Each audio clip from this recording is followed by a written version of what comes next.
जय हिंद दोस्तों। Welcome to CGPSC YouTube channel. तो दोस्तों आज हम जो टॉपिक डिस्कस करने वाले हैं या जो टॉपिक पढ़ने वाले हैं उसका नाम है पिट्स इंडिया एक्ट 1784।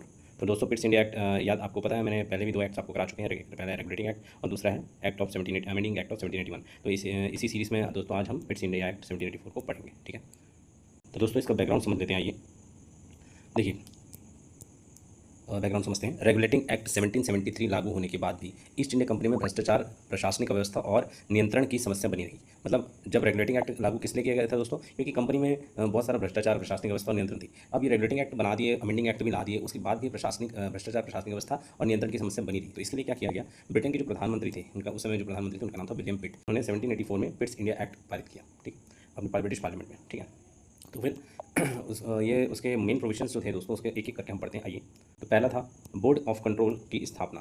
ठीक है, बोर्ड ऑफ कंट्रोल की स्थापना मतलब एक ऐसा बोर्ड एक बनाया गया जो कंट्रोल कर सके। क्या क्या कंट्रोल कर सके आइए देखते हैं। इसके माध्यम से ब्रिटिश गवर्नमेंट को कंपनी के पॉलिटिकल अफेयर्स पर कंट्रोल हो गया, यानी कि पॉलिटिकल अफेयर्स पर नियंत्रण हो गया।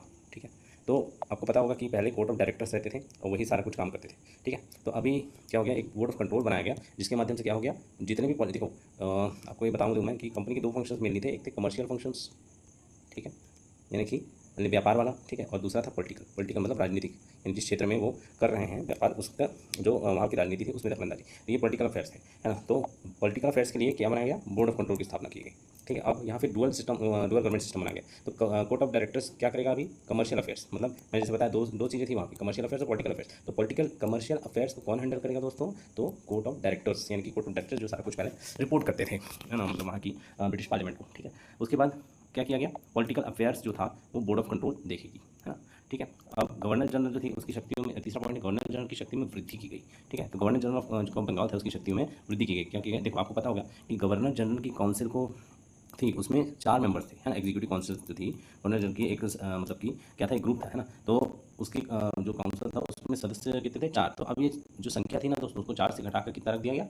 4 से घटाकर 3 रख दिया गया। ठीक है, तो गवर्नर जनरल की काउंसिल को अधिक प्रभावी बनाया गया, है ना। उसको मतलब कि यानी कि ज़्यादा मेंबर्स नहीं, उसमें 3 मेंबर्स थे। गवर्नर जो था उसको छोड़ के 3 मेंबर्स थे। ठीक है, और बॉम्बे और मद्रास प्रेसिडेंसी पर केंद्रीय नियंत्रण मजबूत था। मतलब जो गवर्नर जनरल ऑफ बंगाल था दोस्तों, है ना, गवर्नर कहाँ का? गवर्नर जनरल बंगाल का। एक ही गवर्नर जनरल था। देखो 3 प्रेसिडेंसी थी, बॉम्बे, मद्रास और बंगाल। तो बंगाल का जो प्रेसिडेंसी था ना, बंगाल का, ये सबसे ज़्यादा पावरफुल, और इसके अंडर कौन आते थे? बॉम्बे और मद्रास। तो इसको और इन दोनों पर नियंत्रण हुआ, है ना, बॉम्बे और मद्रास पे। किसका? गवर्नर ऑफ बंगाल का। ठीक है, उसके बाद चौथा पॉइंट क्या है? British possession in India. पहली बार कंपनी के क्षेत्र को ब्रिटिश पोजेशन इन इंडिया कहा गया। ब्रिटिश पोजेशन का मतलब क्या हुआ? मतलब कि ब्रिटिश गवर्नमेंट जो के द्वारा अधिकृत, मतलब अधिकार मिले, यानी कि जो भी कुछ कंपनी का है वो मतलब इसके माध्यम से ये कहा गया कि जो भी कुछ कंपनी का है वो क्या है? ब्रिटेन का है। ये बहुत इंपॉर्टेंट पॉइंट है दोस्तों। पांचवा पॉइंट, वॉरेंट ट्रीटीज रेस्ट्रिक्शंस, है ना। प्रेसिडेंसीज को बिना अनुमति युद्ध या संधि करने से रोका गया, यानी कि आपको अगर युद्ध करना है तो क्या क्या है, मतलब अनुमति लेनी पड़ेगी गवर्नमेंट, है ना, वहाँ भी ब्रिटिश पार्लियामेंट से अनुमति लेनी पड़ेगी। तो क्या क्या महत्व था इसका, सिग्निफिकेंस क्या था? तो ब्रिटिश गवर्नमेंट का ईस्ट इंडिया कंपनी पर नियंत्रण बढ़ गया, है ना। आप देख रहे थे रेगुलेटिंग एक्ट से फंदा कसना चालू हुआ, है ना, ऐसे ऐसे। तो अब ये ब्रिटिश मतलब 1784 में और फंदा कस गया, ईस्ट इंडिया कंपनी पर ज़्यादा नियंत्रण बढ़ गया। ठीक है, उसके बाद कमर्शियल और पॉलिटिकल फंक्शंस जो थे, ठीक है, कमर्शियल और पॉलिटिकल फंक्शंस, ठीक है, उसको अलग कर दिया गया। ठीक है, अलग मतलब कि कमर्शियल फंक्शंस के लिए आप लोगों को मैंने बताया क्या था कि इसको कौन हैंडल करेगा? कोर्ट ऑफ डायरेक्टर्स, और पॉलिटिकल फंक्शंस को बोर्ड ऑफ कंट्रोल मैनेज करेगा। ठीक है, उसके बाद सेंट्रलाइज एडमिनिस्ट्रेशन की दिशा में महत्वपूर्ण, है ना। सेंट्रलाइज मतलब आपका एक क्या बोलते हैं, गवर्नर ऑफ बंगाल जो है ना, उसी के नीचे सब कुछ आ रहा था, है ना। जो बंगाल का जो गवर्नर था बंगाल का, उसी के नीचे सारा कुछ केंद्रित हो रहा था, यानी कि बॉम्बे मद्रास इसके नीचे एकदम आते जा रहे थे, बिल्कुल इसको पूरा पूरा अधिकार इसको देते जा रहा था, सबसे ज़्यादा इनके कंपैरिजन में, मतलब इसी के अंदर रहना पड़ा था। ठीक है, उसके बाद 1858 के क्राउन रूल की आधारशिला रखी गई, है ना। 1858, यानी कि अभी क्या क्या पढ़ रहे हैं हम लोग? 1784 पिट्स इंडिया एक्ट, है ना। तो 1858 में आपको आगे चल के देखना क्राउन रूल एस्टैब्लिश हुआ, यानी कि पूरा पहले तो ईस्ट इंडिया कंपनी थी, है ना। अब मतलब भारत पे मतलब इसके जो भी क्षेत्र थे वो, है ना। अब धीरे धीरे क्या हुआ, फिर जैसे अभी 1784 में, आगे चल के आप देखेंगे 1858 में क्राउन रूल एस्टैब्लिश हो गया, यानी कि ब्रिटिश यहाँ पे किसका राज चलो हो गया? ब्रिटिश गवर्नमेंट का। ठीक है, तो इस तरीके से सिग्निफिकेंस इसका। तो आपको कौन सी बातें याद रखनी है? एग्जाम के कीवर्ड्स क्या हैं? एक तो बोर्ड ऑफ कंट्रोल, है ना। बोर्ड ऑफ कंट्रोल क्या करता था दोस्तों? पॉलिटिकल अफेयर्स को मैनेज करता था, यानी कि राजनीतिक जो भी राजनीतिक मुद्दे थे उनको वो करता था। ठीक है, मतलब उससे डील करता था, राजनीतिक मुद्दे। ठीक है, राजनीतिक मुद्दे, है ना। ठीक है, और डुअल सिस्टम और उसमें कोर्ट ऑफ डायरेक्टर्स कितने करना था? कमर्शियल मतलब व्यापारिक, है ना, व्यापारिक, ये अपन पढ़े। तो ठीक है, तो यहाँ पे देखो दो सिस्टम चल रहा था, डुअल सिस्टम ऑफ कंट्रोल। पहला कौन सा था, एक बोर्ड ऑफ कंट्रोल था, दूसरा कौन सा था, कोर्ट ऑफ डायरेक्टर्स का। ठीक है, तो जैसे मैंने बताया बोर्ड ऑफ कंट्रोल पॉलिटिकल के लिए, कमर्शियल के लिए, ठीक है, यानी कि व्यापारिक के लिए। ठीक है, अब कमर्शियल वर्सेस पॉलिटिकल फंक्शंस, मतलब कि कमर्शियल फंक्शंस आपको मैंने जैसे बताया बोर्ड ऑफ कंट्रोल और political function board of control, commercial function board of directors. अब ब्रिटिश पोजीशंस इन इंडिया, यानी कि ब्रिटिश का जो मतलब जो कंपनी का जो भी था वो ब्रिटिश गवर्नमेंट के अधिकार में आ गया, मतलब पहली बार उसको ब्रिटेन की चीज़ें, मतलब अधिकृत चीज़ें कही गई, किसको, कंपनी की, ईस्ट इंडियन कंपनी के जो भी वहाँ पे क्षेत्र थे उसको। ठीक है, ये जो भी बना के रखा था ईस्ट इंडिया कंपनी ने, ठीक है, उसको क्या किया, ब्रिटिश गवर्नमेंट या ब्रिटेन की संपत्ति ऐसा घोषित किया गया। ठीक है, ब्रिटेन ने प्रोसेस किया। अब एक लाइन में इसको समझते हैं दोस्तों, है ना। एक बार मैं फिर से आपको रिवीजन करवा दूँ फटाफट फटाफट, है ना। पहला पॉइंट क्या था, हमको बोर्ड ऑफ कंट्रोल की स्थापना में 6 सदस्यों वाला बोर्ड ऑफ कंट्रोल बनाया गया। ठीक है, अब हाँ ये 6 सदस्य वाला, ठीक है, इसमें कितने सदस्य थे, 6 सदस्य। अब इसके माध्यम से ब्रिटिश गवर्नमेंट की पॉलिटिकल अफेयर्स का नियंत्रण प्राप्त हुआ। ठीक है, बोर्ड ऑफ कंट्रोल। ठीक है, अब मतलब जैसे मैं आपको बताया बोर्ड ऑफ कंट्रोल जो था पॉलिटिकल अफेयर्स के लिए था। उसके बाद डुअल ये कोर्ट ऑफ डायरेक्टर का डुअल सिस्टम ऑफ गवर्नमेंट, यानी कि इसको बोलते हैं द्वैत व्यवस्था। ठीक है, क्या बोलते हैं, गवर्नमेंट मतलब होता है आपका, ठीक है, द्वैत शासन व्यवस्था, मतलब ठीक है, दो तरीके से राज करना। ठीक है, दो तरीके से राज करना, इसको बोलते हैं द्वैत शासन व्यवस्था या डुअल गवर्नमेंट सिस्टम।